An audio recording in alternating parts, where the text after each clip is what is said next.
সালামু আলাইকুম। আমি আজকে নেহারো দিয়ে খাওয়ার জন্য আমি চিতই পিঠা বানাবো।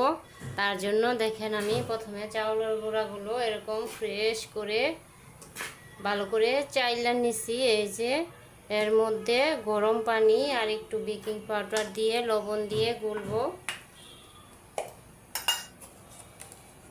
এই যে 1 চামচ বেকিং পাউডার দিলাম, এখন 1 চামচ লবণ দিব।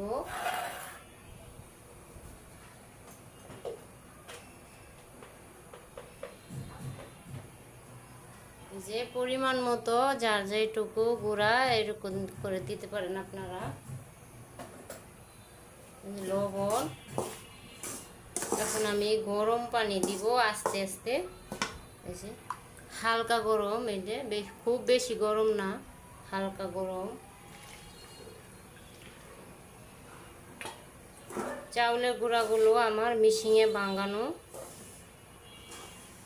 শুকনা চাউলের গুঁড়া এটি।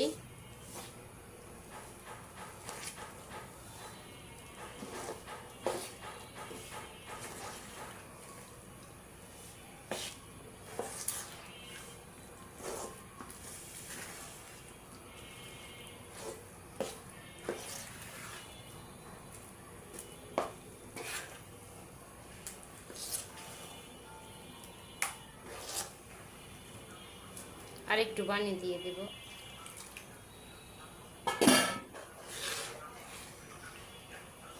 আমি এখন হাত দিব না, এখন আমি চামচ দিয়ে লাইরা গুল্লা রেখে দিব। যখন আমি এটা বানাই তখন আমি হাত দিয়ে ভালো করে মিশায়া তারপর চামচ দিয়ে দিব। এই যে দেখেন, এই যে আমার গুলা।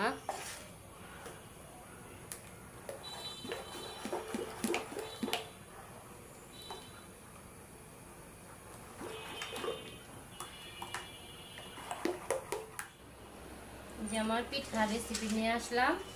পিঠার গুলাটা এরকম করে এখন আমি পিঠাটা তৈরি করব। এই যে দেখেন পিঠার গুলা এমন এরকম হয়েছে, এরকম করে গুলে নিছি।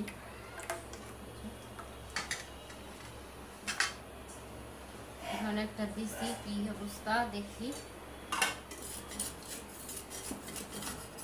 এই যে দেখেন আমার পিঠা, চিতই পিঠা। আরেকটা দেই।